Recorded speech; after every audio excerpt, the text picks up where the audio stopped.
Hello, this is Arsene Wenger and you are listening to Highbury and Heels.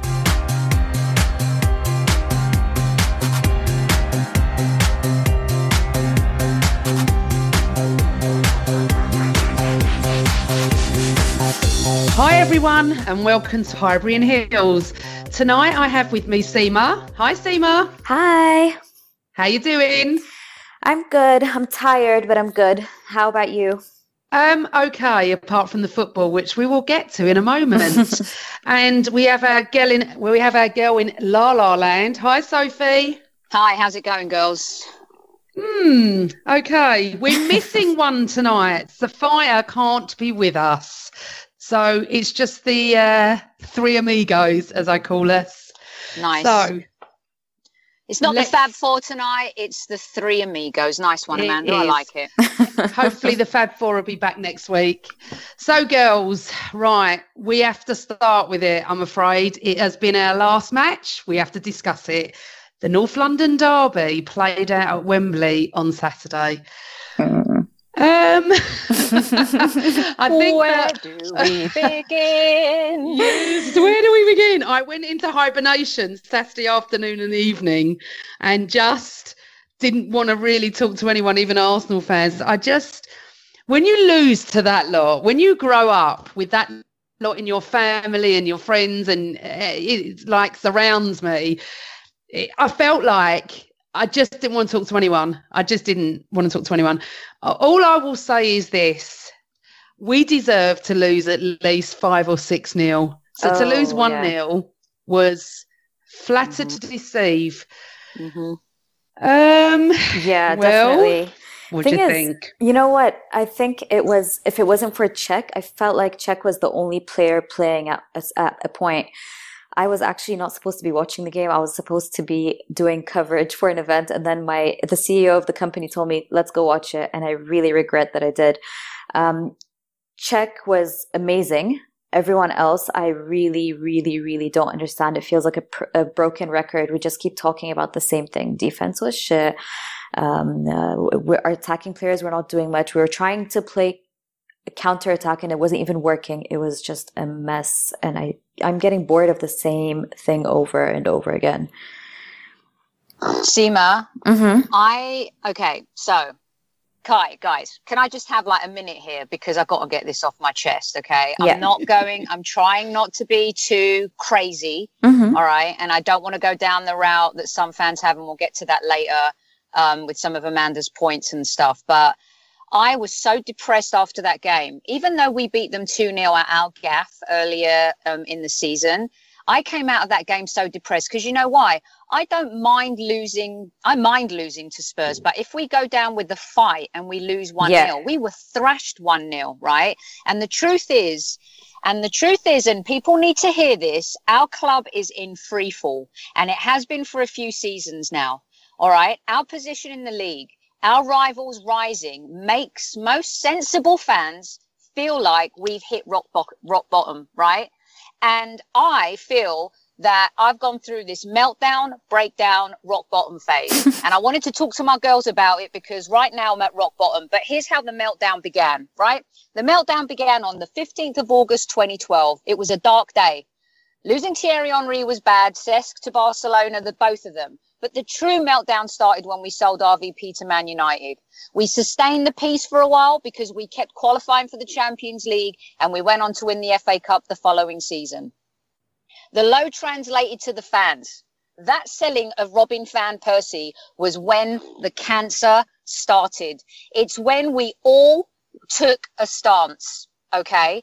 And with RVP having come off his greatest season ever after so many injuries, we actually felt the following season that we might be ready to go and win the Premier League.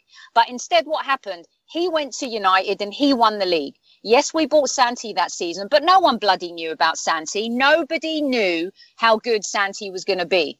Then the breakdown comes. All right. Despite buying Mesut Ozil the year after, winning the FA Cup in his first season, the cracks in the league started to show. Another pathetic Champions League run ensued, and the rise of Manchester City continued with who? A few of our ex-players. Once again, selling our boys to our rivals, strengthening them. We go out and buy Sanchez. Yep, there's a silver lining. We're all ready to roll. We're thinking, yes, we've got the Barcelona boy. This Chilean is going to give us belief that we can kick on, right? That's the silver lining. Because why? We finished above Spurs again by the skin of our teeth. But what did we do, people? We failed to beat Leicester the season after, right? How can we let that happen? Everyone's happy, cheering because we finished above Spurs. St. Totteringham's, whatever the bloody hell it's called, St. Totteringham's Day is still alive. Okay? And after Danny Welbeck scored that last gasp goal against Leicester, who didn't think that we weren't going to go on and win the league that season? No FA Cup can paper over the cracks because most fans know the truth. It's great that we've won 3 FA Cups, but Arsenal Football Club is about winning the league. Okay, Wenger supporters continue to praise the manager. The people that don't want Wenger in anymore, okay, and right now I am one of them, I will not rant about Wenger and call him all the names under the sun and be mean to him. I'm just saying in a time when Klopp, Pep and Conte were all available for hire, we missed the boat. Those ships have sailed and they still have holes in them, right? The breakdown, the super breakdown came when we start flying planes over the stadium. Who does that? What team of supporters fly planes over stadiums? Okay, that didn't help the team. Things got worse. Then we hit rock bottom. Why? Because Spurs start finishing above us. And not only are they finishing above us, and Man United are in the same boat. The reason why Man United fans are having a meltdown right now is because it would be an okay season, but it's not, because Manchester City are miles and miles above them. For the first time in a gazillion years, our nemesis have started finishing above us. And despite winning another FA Cup, we failed to qualify for the Champions League, the holy grail, the thing that kept the ship floating with the sailors on board happy, right? So now we're divided. We're fans are at each other's throats. And here's where we are. We're in a place where Spurs absolutely thrashed us. And that is rock bottom for me. I went into a shell after that game. I didn't want to talk to anybody. All right. And add to the rock bottom, we sell Sanchez to who? Our biggest rival we've ever had in the Premier League. Maybe this has been all over the place, but I've been trying to encapsulate how I've been for August 12. When it started, it's been going down since. And this for me was rock bottom this weekend. Right. I'm going to breathe now. Wow. Are you still alive, so? I mean, I had a whole other thing I wanted to go into. We buy Lacazette, 52 million. You'll go into that, Amanda. We get Mickey and Oba. But what's the point? It's the same problem. Why? Because the manager, I love him. I adore him. I love everything he's done for us. But every corporation has to move on from a CEO, even if it's been years and years of success. Sometimes you need change, you need new impetus. Maybe the players need a new kick up the arse. There's no accountability. We're too complacent. There's no competition for Bellerin at right back. There's no competition for anybody. There's no accountability. It's the same thing. Like Seema said, I'm tired of sounding like a broken record. And this is the ultimate low for me, because Tottenham, they schooled us at the weekend, and that was awful. And we've had bad management, ownership, board, assistants, culture. Honestly, we need football rehab. And if no one takes a stance soon, it's going to get worse and worse and worse. No, but I salute you.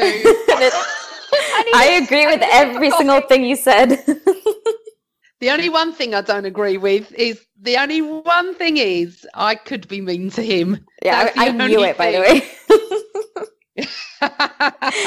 Sophie, that is amazing. You felt the passion. If anyone listening to this does not feel your passion for Arsenal, I'll leave my hat. And I think Seema and I can personally agree with everything that you're saying. So what's the solution then? Is it Wenger to go? Is it Kroenke to go? Is it Gazidis to go? Is it the lot of them to go? Oh man, Seema, I need a breath. I need a breather. Why don't you go and then? I was just gonna say that, like Sophie said, it has become a broken record. So even that question is something we just keep talking about over and over and over again. Like, obviously, the solution is change.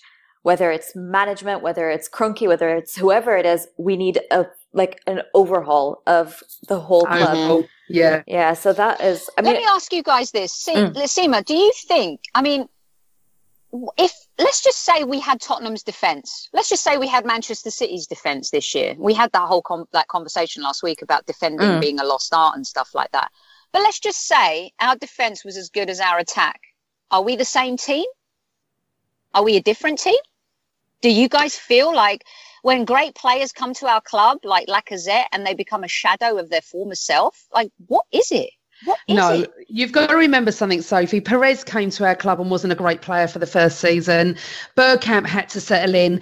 We've got to give him a chance. But what he's done, and I'm going to go on about Lacazette, what he's done to Lacazette is nothing far off of disgraceful. Everyone knows I was at Anfield this year, not 89, but this year, right? I was there as well. I was absolutely effing fuming when I was outside that ground and Lacazette was on the bench. 52 million quid you have put on the bench. He's either good enough to play or he shouldn't be on the bench. Now, I feel bad for him. I feel terrible for him. Do you know what I feel terrible for him? He's always given his all. Okay. The man substitutes him at 69 minutes every game. I think he kept him on game before last. That knocks you instantly. Now, if the boy can't play 90 minutes, come out and say, we've got an agreement. Lacazette plays 70 minutes. I've never known a player to be taken off at 69 minutes every single game. Listen, I love Ozil to pieces. I love Sanchez. But if they're having a bad game, they're never withdrawn, ever. So I am so upset. And when he missed that chance, he actually didn't miss that chance. Lloris closed him down very, very cleverly, and it was inches wide, right? He got lambasted for that. And I think to myself, yeah, you know what? You should be scoring that. But you know what? I understand why you didn't. Because your confidence is shot. And why is it shot? Because of what the manager's done to you. But the other side of it is, and I'm a bit hypocritical with this, is then you've got to fight for it. Then when you are on that pitch, you've got to make sure you stick a goal in and you stick two fingers up to the manager. But I want to talk about a couple of things on Sunday that I don't understand. One of our best players, Ozil, is on the wing. Monreal has been one of our best players this season, yet played terribly because he was being exposed. We had missed chances in the first half. We go in at the second half, come out like a completely different team, and wipe the pathetic display. What happened? Okay, what happened in those two halves? And interestingly, we've had a question about that from AFC Schwim. He says, who's to blame for the two halves? The loss in concentration. Is it the manager? What did he do in that halftime talk? Is it the players? Because I'm telling you now, if you don't know what it's like to play in a derby against your rivals because you're not brought up in Islington, that's bollocks, I'm afraid. You know, when you go to a club, there's always a rival club. There's probably a couple of rival clubs. Look at Sanchez. How much did he want to score against Tottenham? Thierry Henry. They couldn't wait to score against Tottenham. What happened? What happened in that half time? Because the first half, we weren't too bad. We were containing them. We weren't too bad at all. We didn't create hundreds of chances, but we weren't too bad. We could have caught them. And I said this to you in the WhatsApp group. If we're going to score, we're going to catch them on the break. Yeah, but you know what? They literally outplayed us in the second half. I don't know what happened in the second half. I don't know what Wenger told them, but they outplayed us and they used every single weakness that we had. Like we've been praising Monreal a lot lately, but let's face it, this game, he was bad, horrible. And they used that left side all the time. And honestly, again, like I said in the beginning, if it wasn't for Czech, we would have been down maybe 4-0, 5-0. It was really, really bad. I don't know. Like, we can't keep looking for blame because it's a collective thing from the manager for motivation, confidence. I feel we lack everything right now, literally lack everything. Yeah. And it's showing. We have no leaders on the pitch, nothing. It's just one player plays amazing. We get so excited. And then the next week, there's no consistency. The next week he plays shit. Czech had a bad few games. Last game against Tottenham, he was amazing. It's just honestly, we're all over the place. It's true. And I tell you something, look, I think it's okay to criticize a bad game. That's what football was about. You have a great game, you praise the team. You have a bad game, you criticize the team, right? Yeah. I actually think the players were set up to fail this weekend against your biggest rivals. I understand that they're prolific going forward. Okay, they're dangerous, but we invited it all. I don't mind the way we soaked up the pressure in the first half, but I think we showed them too much respect. I think we showed them too much that we were going to just sit back and counter. Okay, there was no surprise. There's no surprise for Wenger right now tactically. I actually think El Neni was one of the better players. Yeah. And instead of subbing Xhaka, Xhaka got subbed after, but he should have been the first player to be subbed. I thought and El Neni was unfairly subbed. And I think, dare I say this, I'm not a fan, but Iwobi would have been a much better choice to start this game. We showed them too much respect. We didn't pick the kind of team that says, you know what, you're good going forward and we're going to contain you. But we've got Mkhitaryan, we've got Aubameyang and we've got Ozil, who were all invisible for the entire game, especially Ozil. And then Mkhitaryan gets subbed in his first massive North London derby. How do you think that's going to help him and his confidence? And then in the second half, we come out and we're a shadow of anything we showed in the first half. And like Seema says, that kind of inconsistency week in, week out is bad. And the way Harry Kane bossed it for that header and that goal, that was one of the most pathetic defensive displays I have seen in a really long time. I tell you, be critical of the team, but girls, some of the stuff we've seen since that game has been ugly and unnecessary. And our fans need to look in the mirror a little bit here, don't they? It's not good. It's really not good. Oh, yeah.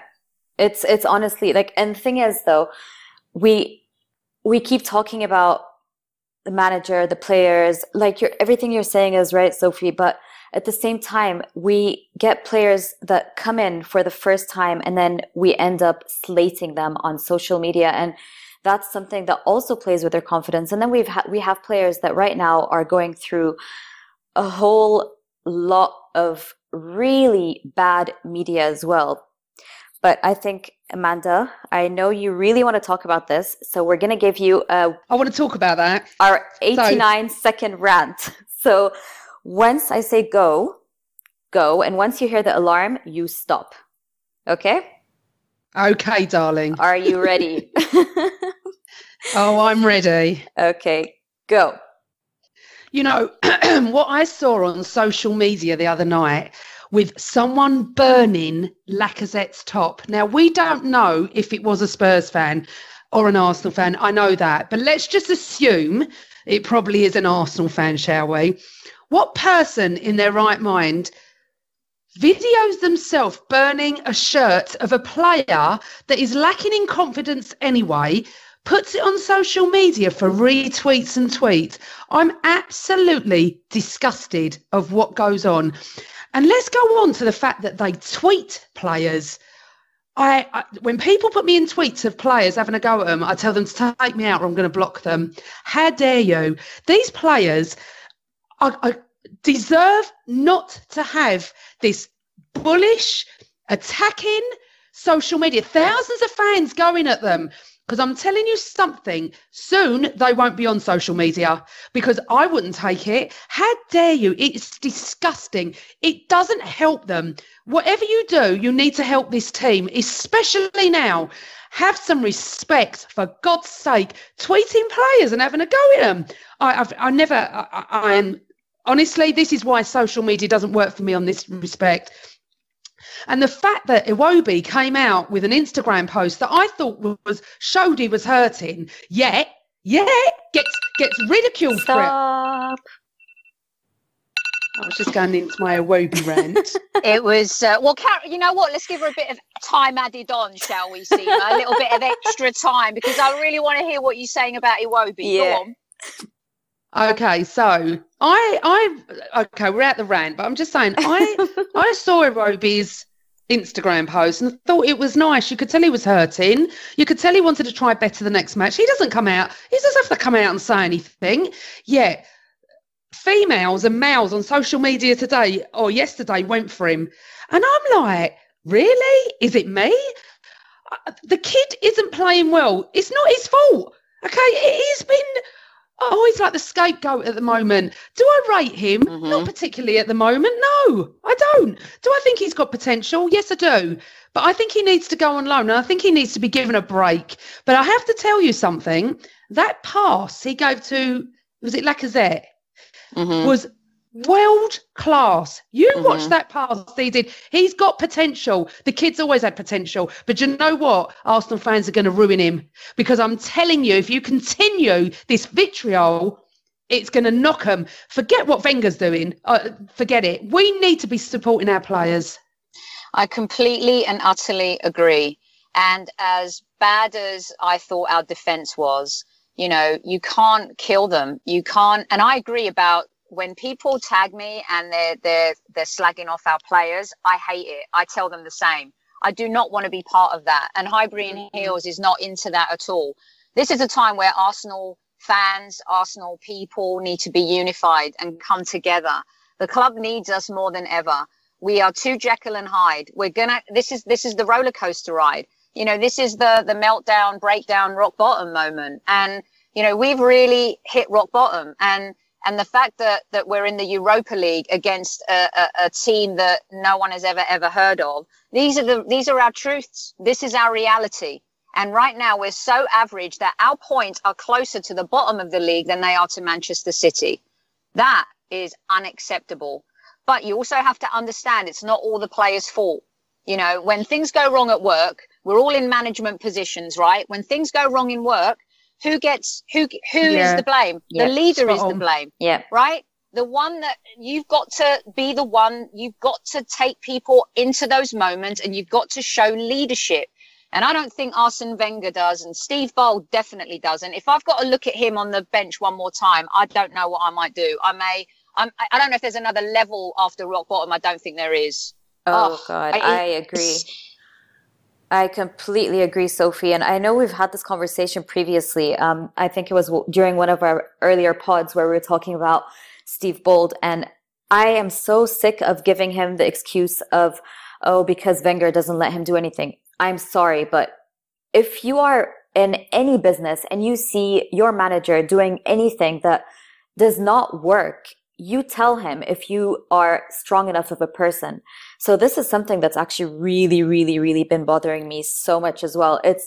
That's why, again, I mentioned earlier, it's not just, it is Wenger, it is his whole coaching staff, it's the top management, everything. I feel like really, like we've been talking a lot about the turning point for Arsenal. This has been the worst game possible.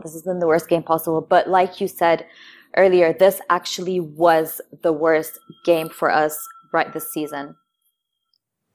Well, now you have a bell. Now someone's trying to tell you to keep quiet, Seema. What's going on over there? I know. I think we're all ranting. This is great. I'll tell you something. We've all got bloody PMT tonight. We've got post-match tension. Post-match tension. Oh, I know. Look at you over there, right? You. Right, girls. We could talk about that game for hours on end. And I just feel that the formation was wrong. There's so many things that were wrong, so many substitutes that were wrong. It's done. We have to move on, unfortunately. We're sixth in the league. We're God knows how many points behind everyone.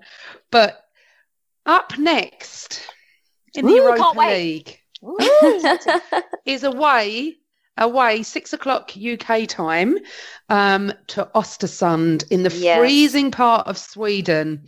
Now, I just want to discuss something. Where you're going to play, who you're going to play. We've got a weekend free, and I'll tell you why I think it's really important. It's the only way we're going to make top four. Sorry, it's the only way we're going to get into the Champions League. I don't see us creeping into the top four unless we win every game, and I can't see that happening.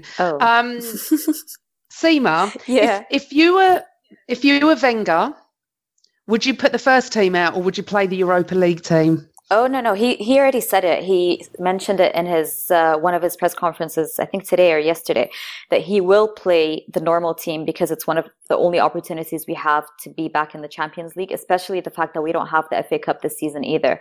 So he's like, there's no reason for us to actually rest any players.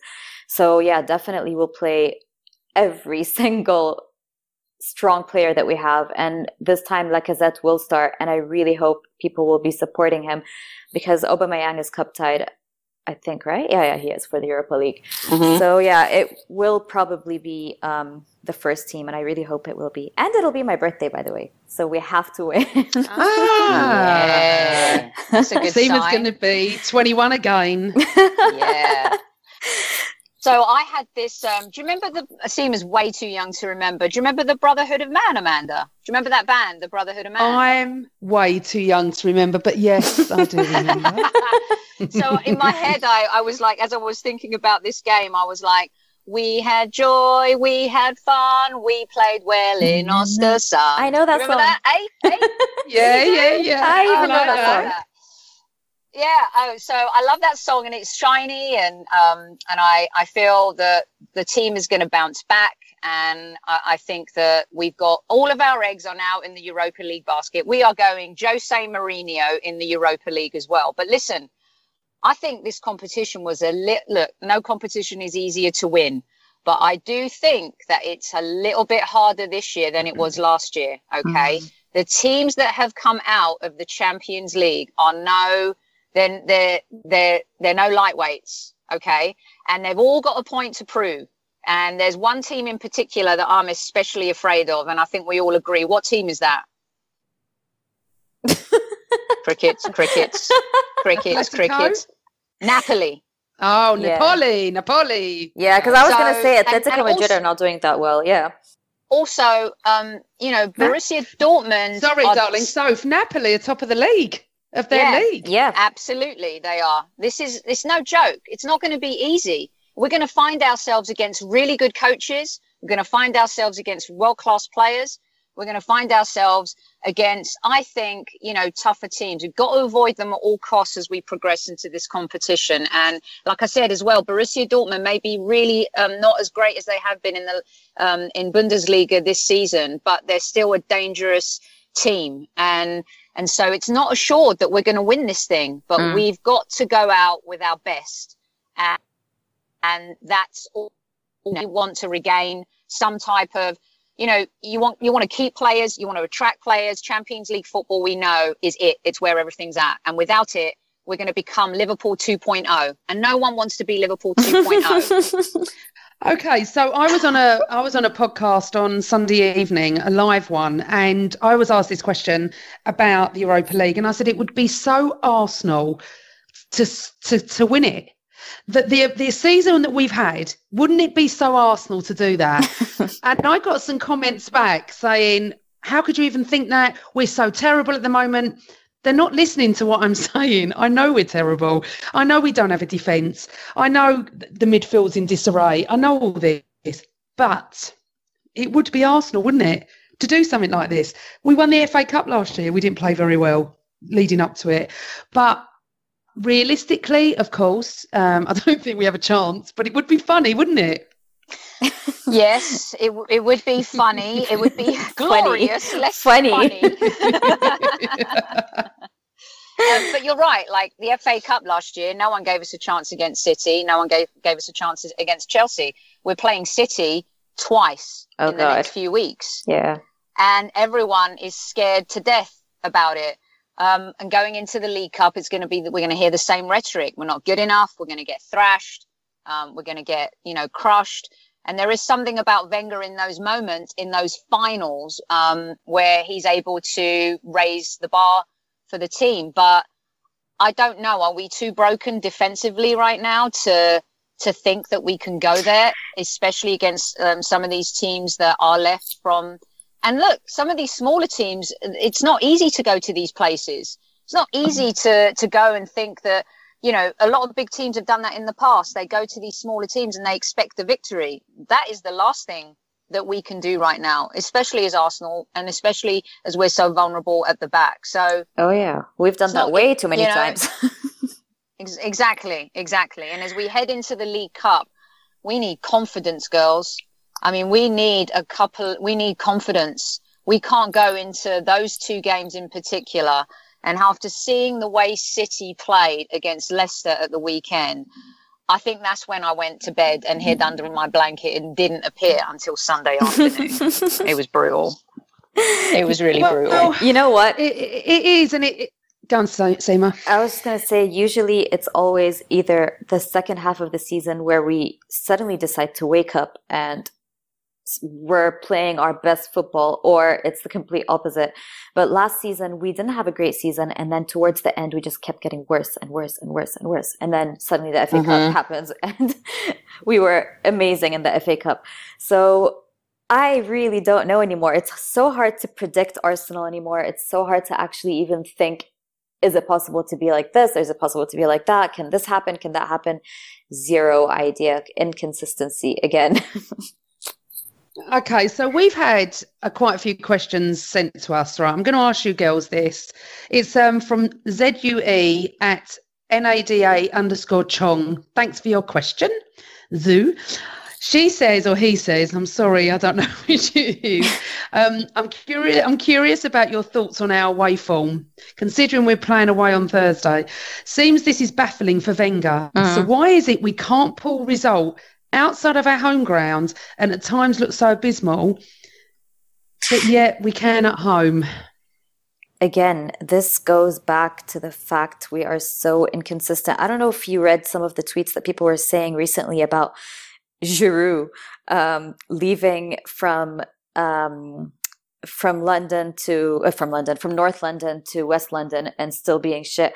We keep talking about travel, but like, come on. Every single club travels. Every single club travels away, travels to different cities, takes planes.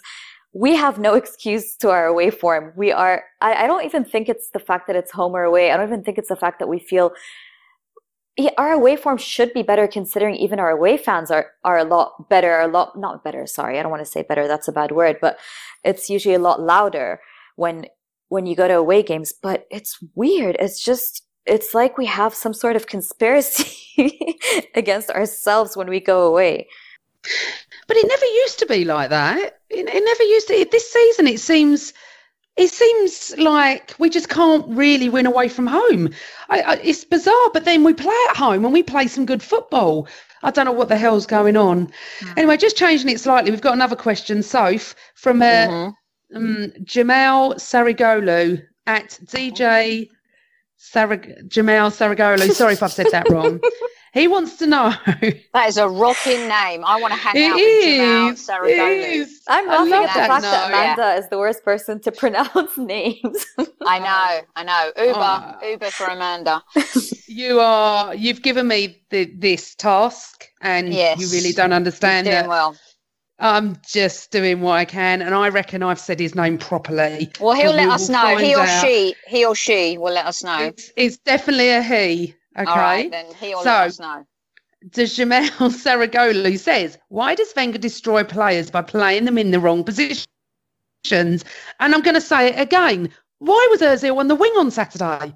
Why? Okay, so sometimes when injuries happen, you've got to be adaptable. And as a footballer, you have to be adaptable, right? In our jobs every day, we need to be adaptable sometimes. We may have to do tasks that are not our greatest strengths, but somehow you've got to find a way to get them done.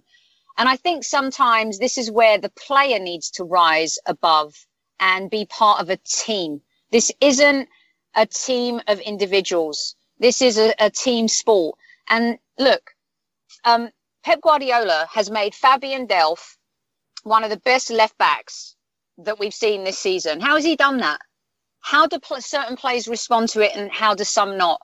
You know, James Milner has been played out of position since joining Liverpool probably, but he's a reliable guy, the kind of guy that Arsenal could do with. I'm not saying sign James Milner, but a hybrid player, someone who is like a satellite dish. You know, you put him here, he does his bit, you put him there, he does his bit.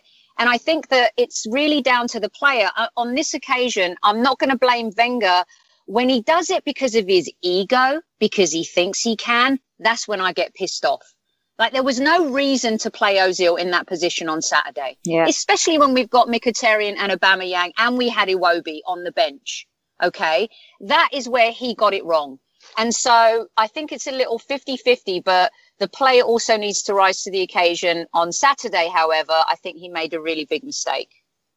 OK, but I will say something else, though, and let's flip this. If you're good at something but bad at something else, why would you want them to be bad at something else and put them in that position? Right, I'm very good at my job, okay? But there are parts of my colleague's job that I couldn't do. So why would you make me do that job? I don't get it. I'm sorry. And it's too important on a football field. That's what I'm going to say. Sometimes you have to. Sometimes, look, that's what I said. Sometimes you have to, and sometimes it's a bad decision. But then you've got a really good coach like Klopp, you've got a good coach like Pep, and somehow they've inspired these players to be adaptable. And I think that's when our issue is accountability and responsibility. There is none at Arsenal, and that is half of our problem, right? So I don't want to beat a drum, a dead drum, a horse, a dead horse, an elephant. Anyway, that Seema. Sorry. I'm so tired. I'm on location in LA. I'm near a dumpster that absolutely stinks. I'm sweating like swine in my car. We lost against Tottenham at the weekend. It's about to start raining. I mean, seriously, it's Monday. As I said, I'll take you out of your misery. I'll take you out of your misery, and I'll talk about social media for a little bit. Yay! I only have two things to talk about because one of them we've already mentioned above, which was about the Ayobi tweet, because I wanted to talk about that a little bit. But Amanda, you've already covered that. So, okay, so Östersund, they put out a tweet saying something about the cold temperatures. Wait, I'm going to read it out loud to you guys. They wrote, "We are ready for you, Arsenal." They had a little bit of a grammar mistake though, but it's okay. They wrote, "Did we mention our new locker rooms?" And it's an igloo, and it's like all these different shirts, and they were just kind of trying to get. I don't know if they're trying to banter with Arsenal, or I don't know if it actually exists somehow. But we need to be ready for the cold conditions, because if our away form has been horrible, I don't even know how it's going to be when it's going to be very, very, very cold. And the second thing that I wanted to mention was actually we received a tweet from someone called Marky249, and he asked us to help him out by mentioning an auction that he's doing, a silent auction that he's doing. I'm just going to read out the auction and how you can actually enter. I love this. Yeah, so do I. So he wrote, "Hi Gooners, I'm auctioning off a boot signed and donated by Hector Bellerin for VICTA, the Visually Impaired Children's Charity, who I'm running the London Marathon for in 2018. This will be a silent auction, and to enter, DM me your best bid. This will run till midnight 31st March 2018, and if you're lucky enough to win, you'll have till midnight of 1st April to donate the amount on my Just Giving page. If you don't, it will go to the second highest bidder. I'm happy to post worldwide, so open to everyone. Good luck." So if you'd like to participate, please check Marky249. That's MARKY 249 on Twitter. And we'll retweet it again, right, Seema? Yeah, we'll for sure. retweet that again, definitely, as well, so everyone can see it again. Yeah, that'd be cool. Yeah, isn't that great? This is where... That's so nice. Yeah. You know, and good on Hector for getting involved and donating his boots and stuff. And this is the part of football I love. Footballers get such a hard time sometimes, you know, and they do not get credit for the things they do behind the scenes. You don't see them go into children's hospitals all the time, because for the newspapers and for people, that's not the interesting story, is it? Yeah. But those are the stories that need to be told more and more, because they do great stuff in their communities, and wherever they can help, they can. And so good on Hector, and well done, and we'll support you and retweet that and get stuck in, everybody. It's a great cause. Agree. Yeah, it's, you know what, and it goes back to my bit about the vitriol, doesn't it? You know, These are the nice things. So why don't we praise them for things they've done? Mm-hmm. Oh, anyway, thank you, Seema, for our little social media segment. And yeah, please, everyone, go and bid on the silent auction for Marky. It's going to such a nice, such a good cause. So this week, we realised that we were nearly up to 1,500 followers on our Highbury and Heels Twitter account. And about 4 followers away, we did a tweet saying who's going to be our 15th, our 1,500th. I can't even say it properly. Sorry. It's been a long, long day and a long weekend. And our 1,500th follower is Mr. Ben Bateman. Now, this is funny. I met Ben after West Ham away last season, not this season, the season before, when I think Sanchez got a hat-trick. We won 4-something. You know what I'm like with stats, can't remember. Me and my mate ended up in Westfield drinking in the Hilarious. Sky Bar. I know, this is brilliant. And me, I don't really drink much, so you can imagine. But we were in West Ham territory, so we were it's my local, obviously, Westfield, but it's a lovely, lovely bar. And we just sat down and 2 guys were opposite us and they were talking about football. We were talking about football and we sort of looked at each other and, you know, you got to be careful. You got to be careful. They've just lost, right? They were everywhere, West Ham. And we looked at each other and I said, oh, so who do you follow? And he went, we're Arsenal. Who are you? And that was it. We were like, we jumped on each other, all of us. And we were chatting. And I think Ben said, I recognise you. And we were on Twitter and we followed each other and bang.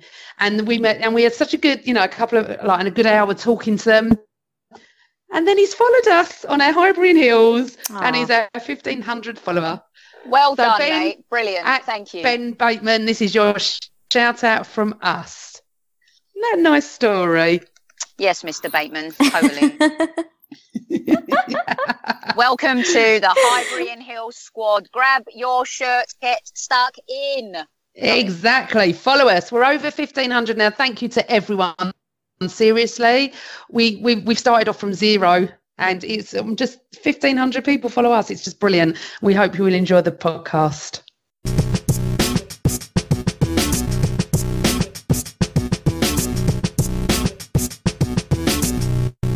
Right, girls, it's that part of the show, and we're going to hear from Sophia as well. Snog, marry, avoid.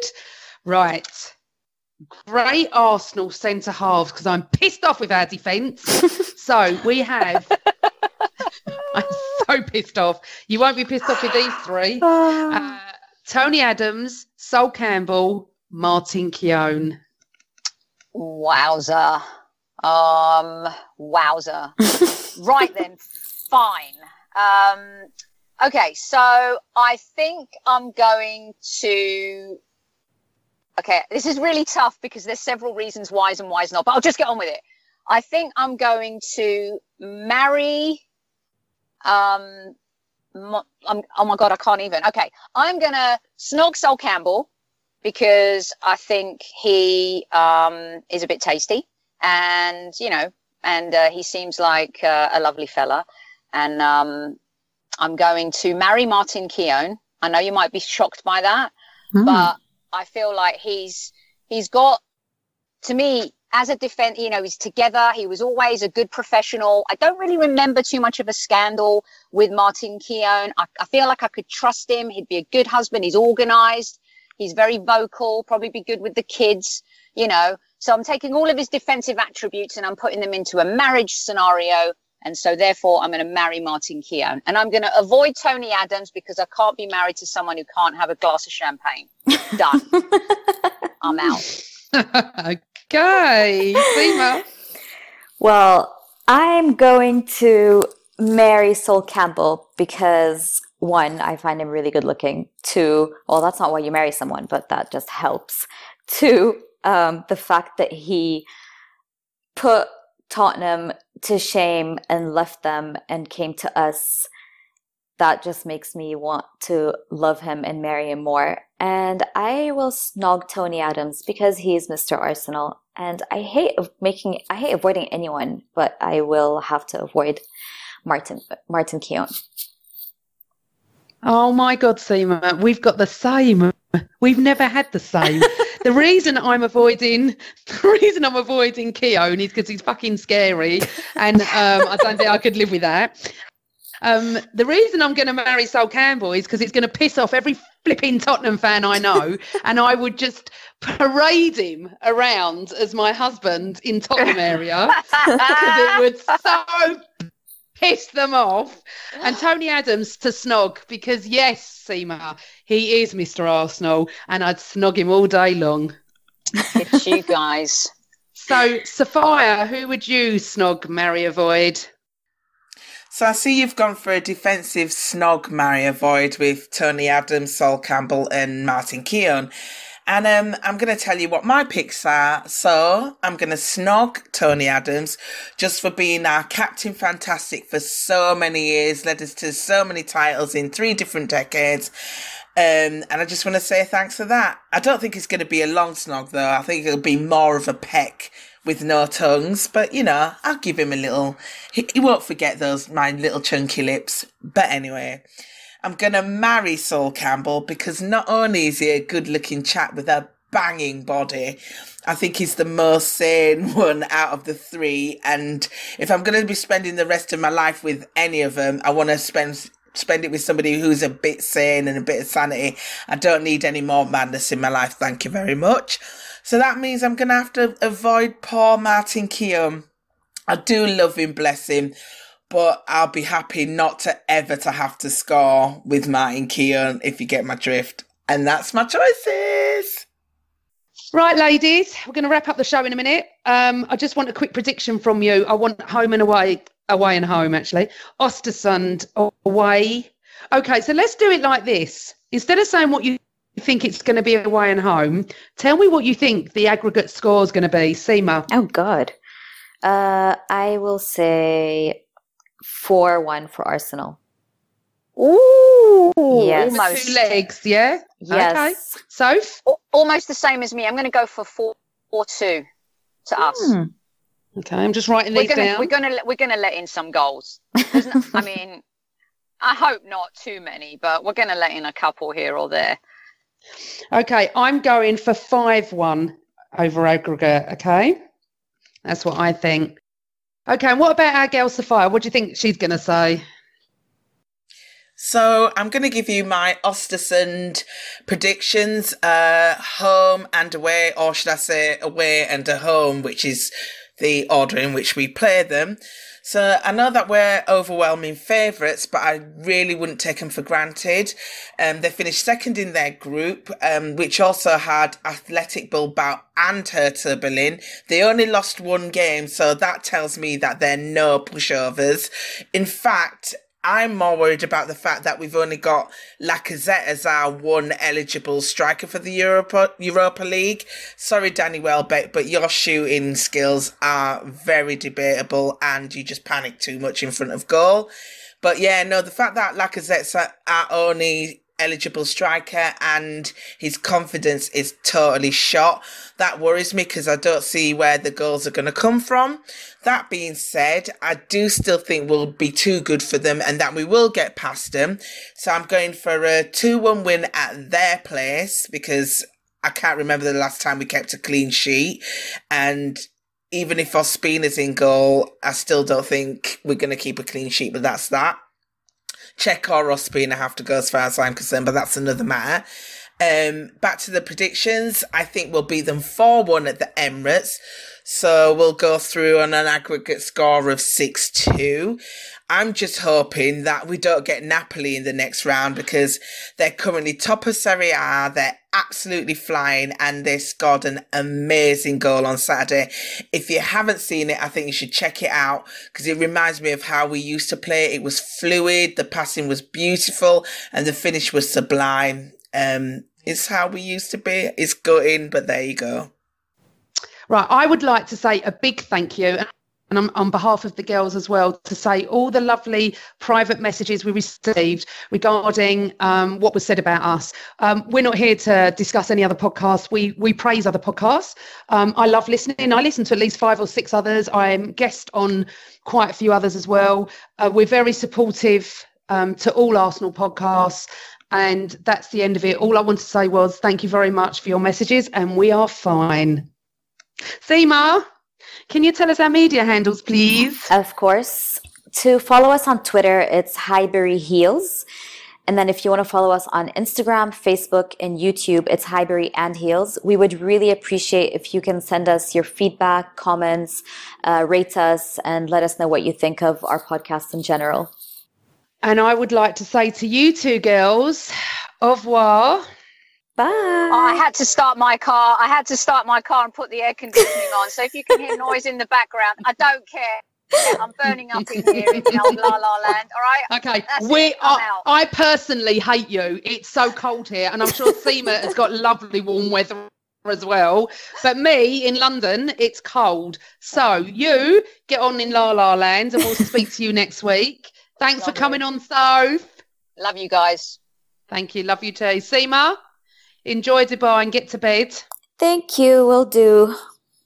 And thank you for being with me tonight. And you know what? As always Arsenal. Hey, I'm Jules Breach. Hi, I'm Adrian Chiles. Hi, I'm Jason Candy. Hi, my name's Lee Dixon. I'm Alan Smith. Hi, I'm Ryan Giggs.